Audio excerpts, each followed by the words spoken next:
Hi guys, and welcome to another episode of Dan Draws. I am your host, Ash Ketchum.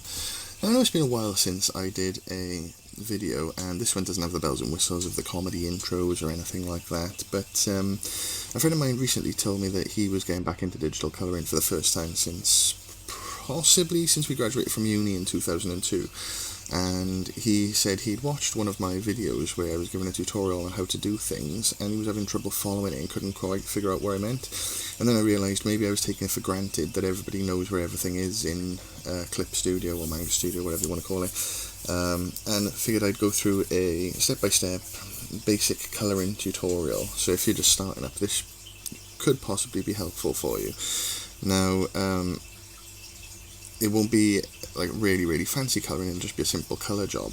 And what I've got here is one of the drawings from one of my sketchbooks that I've scanned in that I'll use as the basis for this project. Now, the process will work with a drawing that you draw digitally as well, but I figured if I show you a few tricks that I do with an image that I've scanned in myself that I find save me some time, then that might be helpful for you as well. So here we've got JIGGLYTUFF. And what I do first, so this is the scanned image. It's a basic scanned image. I've got it with a white canvas background. You can see here in the bottom right, if I click there, there we go. So it's just your simple basic white background with the scanned image on top of it. Now what I normally do is I duplicate that. So I right click and go to duplicate layer, and I do that again. So I got two copies of it. I turn off the base one, and what I do then with the two layers that I've got that are still visible here, I click on them both and I rasterize them. So you right click on the layer and you click rasterize. Okay, now the reason why I do this is because with the top layer of these two, I will now turn that from normal to multiply, and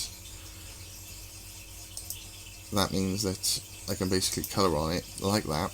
And if I show you, I've also got an image of Jigglypuff here, so I can just colour drop it, sample it. So I take a colour sample there, and if I get the pink here and I go woo, then obviously I'm just drawing over the straight image. So what I do then, I go down and I put a basic layer underneath the top one, but above the other Jigglypuff duplicate. And if I colour, you can see, right, that goes on there fine. So you can see the colour of the line work stays over the top, because down here I've got a basic layer underneath the top one which just says multiply. However, another trick you can do is if I duplicate that layer again, I'll turn off the visibility on one of them. I'll switch this layer back to normal, so not multiply, switch it from, oh, and in terms of that as well, on the layers, just above where your layers are, there is a drop down menu. If you click that, it gives you all the different layer options. So multiply, that gives you a sort of darkened layer, but it means that you can colour underneath it while the line work stays on top. Just trying to remember this might be for people who've never used it before, so just keep it simple. Right, so now we've got a normal layer, which means that if I colour on the layer underneath, you can't see it because it's not set to multiply. If I switch it back to multiply, boom, you can see it again. Okay, so we'll undo that, Now what I'm going to do with this top layer, if you look above here, I have layer properties. You can see I've got a blue highlighted there, and wiggle it around a bit. And what I do, which is a little bit of can help somewhat, is I go down to expression color, click color, and click monochrome. Now you see it simplifies it like that. Then I click black,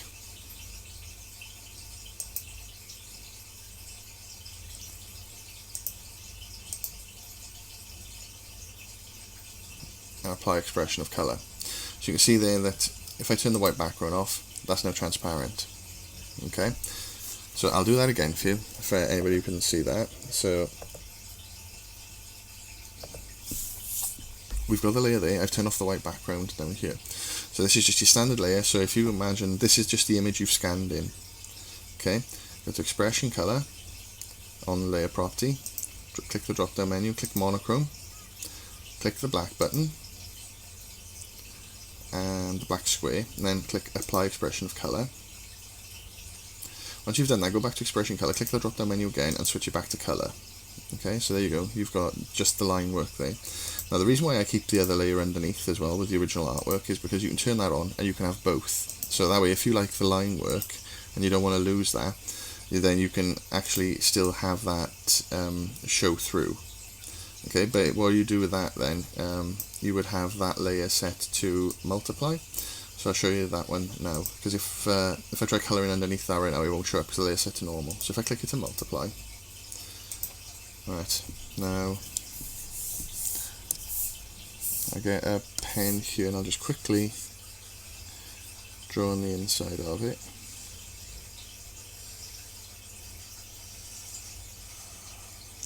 Now remember, so your top layer will be set to normal, and that's when we do the layer property where you apply the expression of colour and you switch it from colour to monochrome, and then you click the black box, apply expression of colour, and then you switch it back to colour in the drop down menu. Then you have a layer underneath that which is a duplicate of the artwork, and you switch that layer to multiply. And then, so we'll just come through here quickly. So I'm basically getting the flat colour down here for old JIGGLYTUFF. And there we go. Now, as you can see, so that's a solid pink base colour. Now if I turn off the layer above it, so you can see I've got over on the right hand side here, I've got two layers here. I've got one which is normal, which is the layer that I've just kept the line work on, the cleaned up line work from when I did the expression of colour. That's this top one. So if I turn that off, you just get the original pencil work. And underneath I've got a layer that's set to multiply at 100%. If I turn that off, you can see I'm just left with the basic line work there. Obviously you can clean this up as much as you want. You can create another layer on top and redraw the image completely if you want to. I mean, this is entirely up to you. This is just a quick colour guide, I guess. So once you've got the basic flat layer down there, on a plain layer underneath it, don't click a vector layer, just have a plain raster layer. Click another plain raster layer. You can see there, new raster layer. Click that, you create another one on top. I'm doing this because I want to have the pink as a base layer for the majority of the colour. So I've now colour dropped the eye colour. So what I'm going to do is on this layer I will have the white first.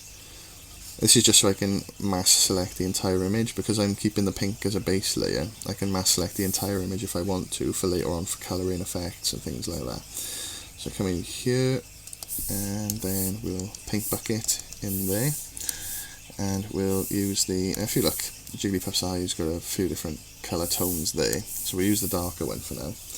And we'll come in, and now it's up to you here if you do the colour for the blue, if you do it on the same layer as the white, or if you want to create another one on top of it. That's entirely up to you.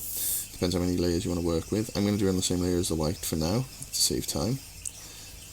And here we go.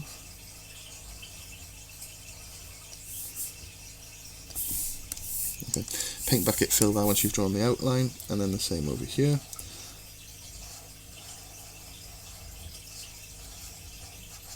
Okay, and the same again there. Now if I play around with the layers, you can see that there's just the basic line work, and then you've got it with all the pencil lines and all the scratchy bits, etc, etc. Like I said, we're not focusing mainly on the line work for this. I just feel I'd give you a few tips with it. And we're going to focus mostly on the colouring, because to be honest I'd probably digitally redraw the entire thing under normal circumstances. But if you click on this as well, click on the layer you've got your base pink on, and you can see all the line work around here is still here, but if you click on the base pink, you see it selects all of that. Now it's not going to select the black outline, so if you can click, ignore that, I might be overcomplicating it here, but if I click that, there we go. So I've picked the entire black line that goes around it, and if I click that as well, then we get everything with Jigglypuff. That's magic wanding. So I magic wanded the black line on the top layer, which would be that one. I clicked the black line outline there. Then I went to the pink layer and I clicked the pink body. So basically we've got all of the Jigglypuff thing selected. Now if I go to select and invert selected area, it selects everything outside of Jigglypuff. So if I go back to the layer that's set to multiply, the 100 multiply, this one, you can see all the white will be selected now. So if I press delete on that, it clears all that away. So I've got fully just the line work that's within Jigglypuff now. It cleans it up quite a lot. So there we go, you got that one, you got that one. I'm going to leave it with the detail on for now. Now, those are the main colours of Jigglypuff, because Jigglypuff is basically just pink and that, so we'll get that. And oh, did I forget to do his ears? I did. Oh man, that's a terrible oversight. I'm going to add those here now. So I'm going to go onto this, I'm going to turn these layers off, okay? Now I'm going to go onto a layer above that. I'll create it as a vector. I'll go pick a black colour, and I'm going to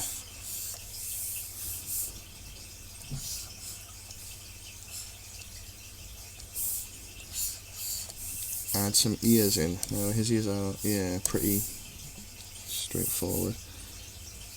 This might not mesh with the rest of the drawing now. Never mind. We'll come in here and we'll get rid of that bit there.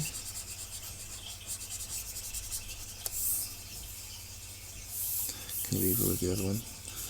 Come on, that one. See, that's the problem there now. I've got to take away that. So if I get rid of that, I can leave those little colour bits, that'll be fine. Right, so we'll turn these back on now. I'll merge that with the layer below. There we go.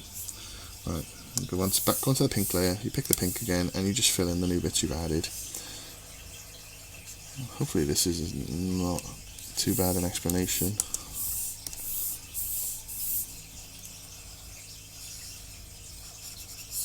How could I forget his ears, eh? Hard to tell I'm not a Pokemon fan.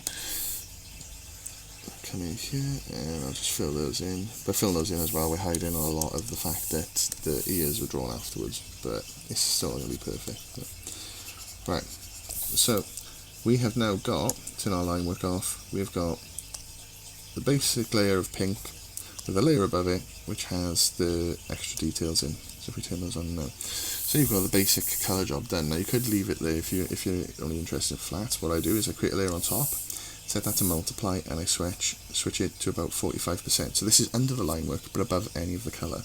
Set the layer to 45% multiply. This is a standard one. Then I pick a colour that I think will work well as a shadow. So I'm going to take Jigglypuff's pink. I'm going to switch it to a dark, dark, dark. As you can see down here, I've taken it from the pink and I switched it to the darkest point without it being black. Now if I click on the pink layer again, it'll just select Jigglypuff's colour. Now go back to the 45% multiply, go back to the dark area, and here we'll add in the shadows.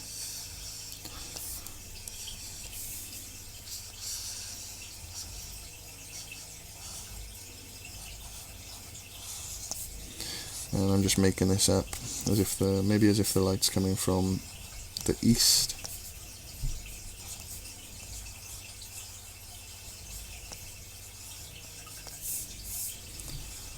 Make sure that it all joins up as well, because otherwise you're just going to fill the entire image with dark shadows. And here we go.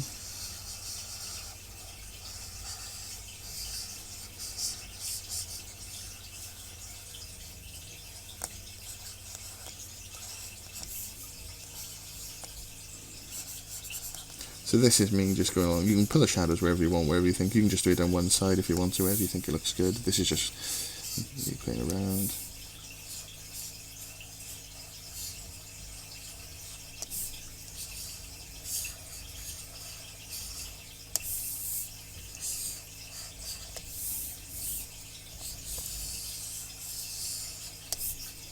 Hopefully this is helpful anyway. I think I might have botched it a bit with my missing of the ears and the way I was explaining the layers, who knows.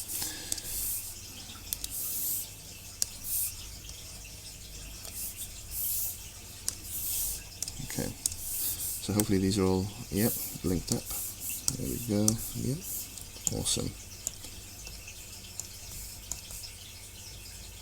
Uh-oh, no, that's good.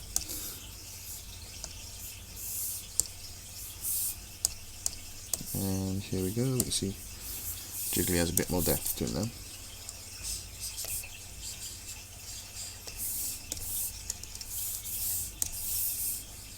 I'll put it into the eyes a bit as well. This isn't going to be like Pokemon colouring, I guess, but yeah. And I know that the light's probably not quite right given that I've got a shine on the left hand side, but this is just a bit of fun to show you how I colour. Okay. Now above the multiply layer, create another layer. Switch that to add glow in the drop down menu and put it to about 20%. You can play around with this as you like. Now I pick a colour that is the opposite of the shadow one. You can pick a different light source. It might be yellow, it might be blue. I'm going to leave it pink because it's Jigglypuff anyway. Pick a bigger pen there. And there we go. You can see that it adds a sort of light effect there. I should really do as well. As you go along, you'll notice bits that you didn't colour in that you meant to, and you can just do it as you go. So there we go, there.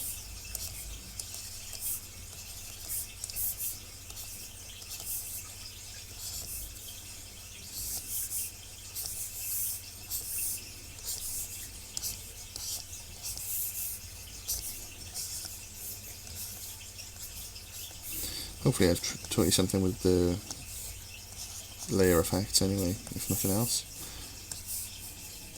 This is just a really simple colouring tutorial anyway. Really simple way to colour. You might not think it's a simple tutorial, but it's a simple way to colour. And then what I'll do then is I'll go under the pink layer, so where the pink layer is for that colour, go to the layer underneath it and create another layer and switch that one to multiply, set it to about 50%. And what you can do then, this is just a little quick thing for a little bit of extra depth, you can draw, like say, because it's a little super cartoon large, there's a little circle thing there, fill that in, so we've given him a little bit of a shadow.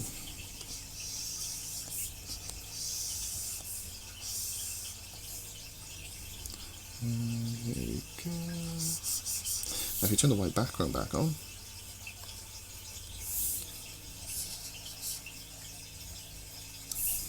there we go.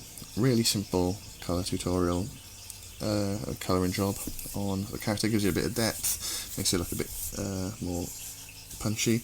Then you can turn that one off and you can see how it looks with that line work if you wanted to. But as I said, normally what I would do is I'd create a layer on top of it all and I'd digitally redraw it. Here you go, this is a pencil sketch from my sketchbook, just digitally coloured without too much cleanup. Alright, so hopefully this has been a help for you. If it has, leave a comment down below, like, subscribe, etc, etc, all that good stuff. If you don't think I've explained it very well, which there's a chance you might, then leave a comment saying that, and I can always do another one where maybe I structure it a bit more. I've done this on the fly without a script or anything, so maybe I can script it, and maybe that would help more. But hopefully you can take something away from this anyway, and yeah, but thanks for watching, catch you in the next one.